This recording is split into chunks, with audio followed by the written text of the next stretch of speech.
how to merge Fortnite accounts. You want to go on a PC and Google search for Epic Games and just load up the first website that pops up right here.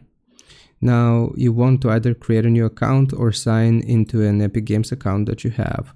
So here I'll just do that. I will sign into my account. So give me a second.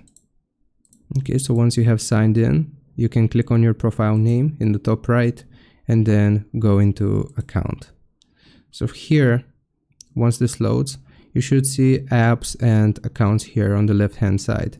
Click on apps and accounts and it's going to show you which accounts this is currently connected to. So as you can see, this has merged my PlayStation account, my Nintendo account, and also my Steam here. If you wanna, for example, connect your Xbox account here or merge your Fortnite Xbox account, you will click on connect.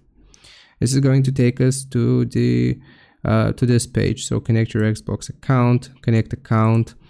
And what this is going to do is going to show up a new pop-up here. It's going to ask you to sign into your Microsoft account, and you will just sign into your account, and that's going to merge your Epic Games account with your Xbox account.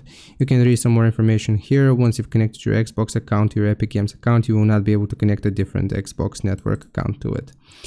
So I hope this helps. Leave a like and sub. I'll see you next time.